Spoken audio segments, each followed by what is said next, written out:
The EU migration pact and pushbacks on the Polish-German border. Poland is under increasing pressure to force us to accept illegal migrants. Particular pressure continues from the Germans, who cannot cope with foreigners causing more and more problems. That's why they want some of them to be taken in by Poland. Are we facing a migrant crisis similar to the one in Western Europe? This is simply a disaster. These people are living in terrible conditions. Centres for illegal immigrants in Germany. Most of them look like this. Everything here is covered in pee. It's filthy. German authorities want to get rid of the problem, so a special centre for illegal migrants will start operating in Eisenhüttenstadt on the 1st of March. It is supposed to speed up the return of those whose asylum applications, according to the Dublin Convention, should be processed in another EU country. They themselves personally say that they are to be brought to Poland. The centre is located right on the Polish-German border. This is no coincidence, as the migrants are about to be brought to Poland, and this is despite assurances from Prime Minister Donald Tusk. Poland will be a beneficiary of the migration pact. We will not have to pay for anything. We will not have to accept migrants from any other direction. Germany thinks nothing of these words. Chancellor Olaf Scholz stressed that Donald Tusk will implement the migration pact. An official message also appeared on the German Foreign Ministry website. Centre in Eisenhüttenstadt will begin operations on the 1st of March 2025. Due to Brandenburg's good relations with neighbouring provinces in the Republic of Poland, the Dublin Centre in Eisenhüttenstadt will focus on returning migrants to Poland. A responsible government should at this point vigorously protest this action, but also introduce border controls, strengthen the border. And what is Donald Tusk's government doing? It bows down to the Germans instead of pursuing a strong policy towards our western neighbour. These are words that are directly confirmed even by the German media. Italy accepted only 4 out of several thousand returned migrants from us in 2024. Poland is completely different. This neighbouring country accepts every refugee caught. The opposition points out that it is necessary to strengthen security in border areas to prevent a migrant crisis in Poland. How great a threat illegal migrants can be, residents of Munich found out 11 days ago. During a demonstration in that city, a 24-year-old Afghan drove a car into a crowd of people. A 2-year-old girl and her mother died. Dozens of people were injured. They are usually young people, physically fit, often having received military training in terrorist activities, warfare. Meanwhile, Donald Tusk argues on social media that there are far fewer migrants, both legal and illegal, in Poland. Law and Justice not only let in legal and illegal migrants without any checks, but also accepted those turned back by Germany, 4 times more than they do now. They know that the facts are merciless to them, so they lie about migration morning, noon and night, even when they are sleeping. However, it soon became apparent that he himself was misrepresenting the truth. In 2024, the Tusk government issued 323,000 such work permits, and in 2023 it was about 320,000. These figures are official data from the Ministry of Family, Labour and Social Policy. The statistics also show that the number of work permits issued for non-Europeans last year definitely increased. For citizens of the Philippines by more than 56%, Nepal by 44%, Colombia by 352%, for other countries by 16%. That's not all, however. Law and Justice MP Anna Krupka revealed that the government is preparing local governments to accept more migrants. MSWiA w zeszłym tygodniu zorganizowało szkolenie dla The Ministry of the Interior last week held a training session for county chiefs, during which they were tasked with accepting 200 migrants from Syria into each county. That's why Law and Justice wants a referendum to settle the issue of terminating the migration pact. Prawdopodobnie nowy kanclerz będzie wymagał od Donalda Tuska przyjmowania tych It is likely that the new chancellor will require Donald Tusk to accept these migrants from Germany, and we, as Polish people, must rebel against it and oppose it. We encourage you to sign our draft on the referendum on migration. Poles have already once had the chance to have their say on illegal immigrants. However, at that time, the opposition, headed by Donald Tusk, boycotted participation in the referendum. Uroczyście przed wami unieważniam to referendum. Solemnly before you, I invalidate this referendum.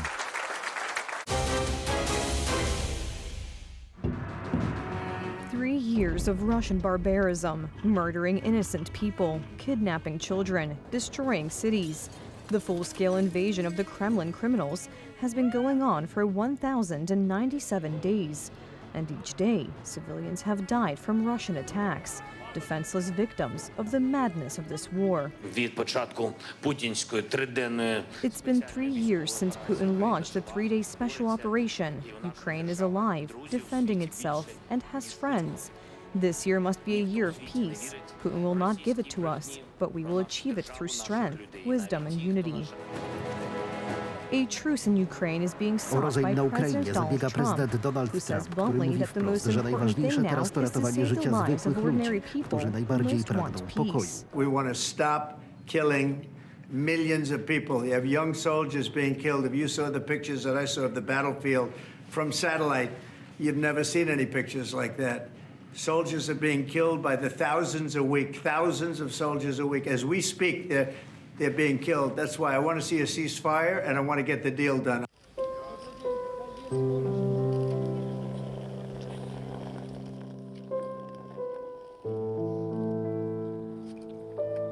Three years ago, at the moment of greatest trial, a beautiful example of help and solidarity was set by Poles.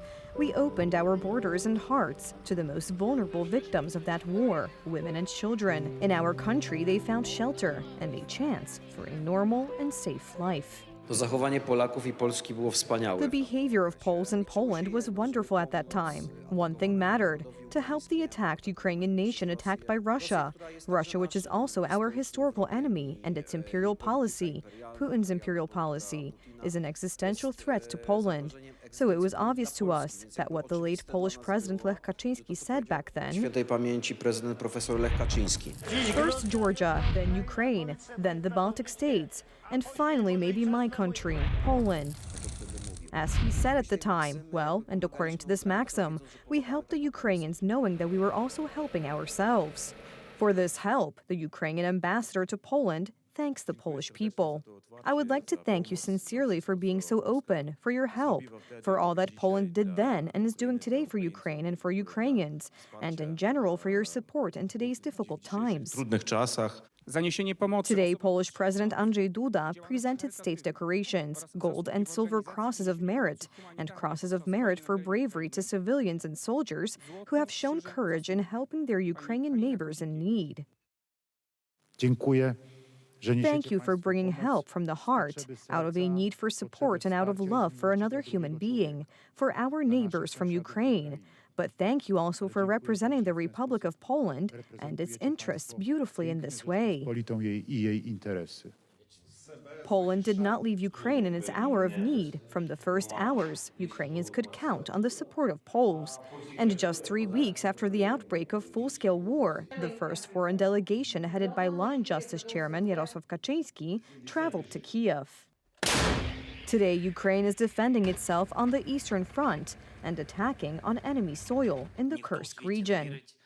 But it's also talking about peace. A summit was held in Kiev with the participation of many prime ministers and leaders from different parts of Europe and the world. Ursula von der Leyen announced that EU countries will contribute another 3.5 billion euros for Ukraine. Countries in our region care about security and deterring the Russians. Security in Europe depends on the security in Ukraine. Therefore, let us accelerate Ukraine's European Union accession. I suggest the target date for accession, January 1st, 2030. Mr. President, dear Volodymyr, Polish President Andrzej Duda was also a guest at the Kiev summit, noting the need for an alliance with the United States as a counterbalance to Russian imperialism. We warned Europe against becoming dependent on Russian raw materials as another weapon that Moscow uses. We were right, but our warnings were not listened to. We Poles have always advocated a strong alliance with the United States. The guarantor of security should be NATO, with a strong American presence. As president, I have been pushing for 10 years for a stronger American presence in Poland and Europe. Without the United States of America, the vision of peace in Ukraine will be only a pipe dream, and the Kremlin's imperial ambitions will become a real threat to Europe.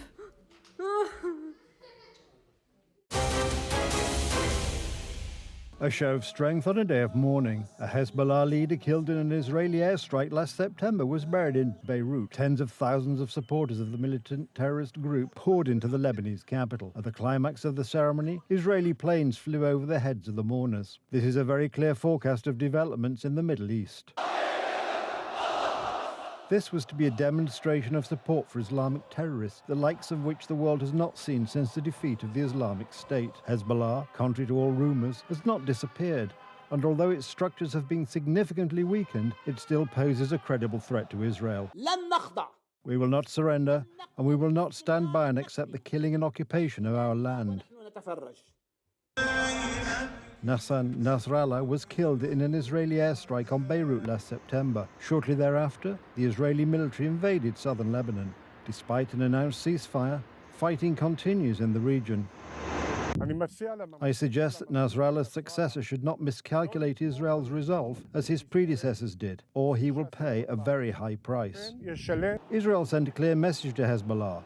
Israeli bombers and fighter jets flew over the city during the funeral ceremonies in Beirut. Israel's show of force here sends a clear message. We are on, and since we have the full blessing of the White House, we will respond swiftly and aggressively. Tel Aviv is using similar measures in the West Bank, where for the first time in more than 2 decades, ground troops backed by tanks have entered. The military operation is aimed at eliminating Hamas militias. Our forces are moving deep into the refugee camps. They are destroying the terrorist infrastructure, eliminating the terrorists, and will remain there as long as it takes. Israel has the full support of the United States, which is becoming increasingly involved in the Middle East. President Donald Trump is considered a hero in Tel Aviv for having led to the signing of a ceasefire with Hamas and the release of hostages held by the terrorists for over a year. We had the hostages given back today. It's disgraceful what's going on there. They're not in great shape, but we've also seen them in worse shape. At the Republican CPAC conference, representatives of the Trump administration stressed that they would not rest until the last hostage was released. At the same time, a special resolution stated that Israel should have full sovereignty over the West Bank. The official results of the snap parliamentary elections in Germany are in. The CDU-CSU union won, garnering 28.5% of the vote, according to official data after counting ballots from all constituencies. We must now once again become capable of acting quickly so that we can do the right thing internally, so that we can be present in Europe again, so that the world can see Germany is once again governed dependably. In second place was the AfD, with 20.8% support.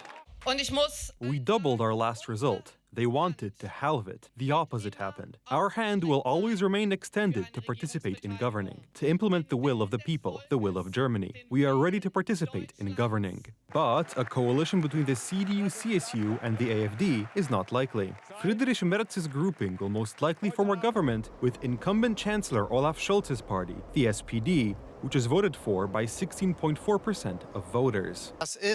This is a bitter election result for the Social Democratic Party. It's also an electoral defeat. I think it needs to be made clear after such a result. I would like to thank everyone who helped us fight so hard in the past few weeks and months. In my opinion, this is a reversion to the Merkel period. It is the end of a certain experiment, because the so-called traffic light coalition, consisting of Social Democrats, Greens, and Liberals, failed to deal with basic issues. It seems that there will be no major shakeup in Germany. This means that nothing will change in Germany. Remember that CDU is the party of Angela Merkel and Ursula von der Leyen. That is the party that is responsible for the migration crisis and the Green Deal. Merz used anti-immigration rhetoric in the election campaign, but he doesn't have anyone to even implement these policies with. The Social Democrats will not agree to a restrictive immigration policy. What could be dangerous for the whole of Europe is the attitude of the most likely new German Chancellor, Friedrich Merz, who speaks directly about anti-American policies. For me, the absolute priority will be to strengthen Europe in order to achieve, step by step, independence from the United States. Hence, the inclination to talk about a reforming of NATO. We are approaching the NATO summit at the end of June. Will we continue to talk about NATO in its current form, or will we have to establish an independent European defense capability before that? The problem is that Europe, due to, among other things, Germany's diplomatic reset policy with Russia years ago, is too weak to defend itself. Hence, strong cooperation with America is crucial. Germany is militarily, geopolitically, and economically in decline, and I wonder where such rhetoric against the new government in America comes from now. Europe and Germany have nothing to offer. It's a bit like kamikaze politics. If someone is strong, then he should adjust the rhetoric, but it is pointless to quarrel with such greater powers, because it will certainly not do any good. The question is, will Polish Prime Minister Tusk, along with Berlin, also try to make Poland independent of the United States? Looking at the fact that Tusk accused Donald Trump of being a Russian agent and analyzing his recent anti-American statements, such policy cannot be ruled out.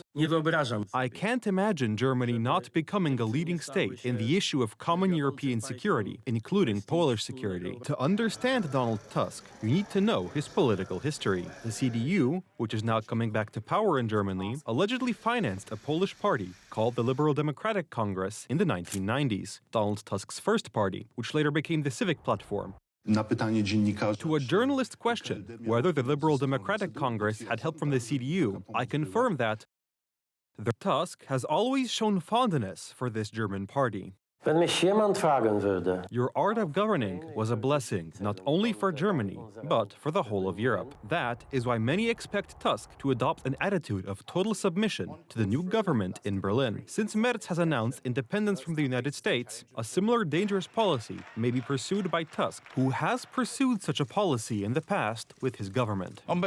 He will continue to be treated as an executor of German orders, even when it comes to policy towards Russia, because the reset policy that Tusk pursued years ago was not a Polish policy, but in the interests of Germany. It was they who de facto ordered Tusk to pursue that policy. I have no doubt that, under Chancellor Merz, Donald Tusk will not pursue a policy of sovereignty, but a policy of playing to the Germans' interests. Yesterday, before he flew out to meet Donald Trump, Emmanuel Macron said that he had spoken to Ursula von der Leyen, Olaf Scholz, and Viktor Orban, among others. Why didn't he speak to Donald Tusk? Perhaps he wanted to talk to someone in a decision-making position rather than someone who simply follows orders.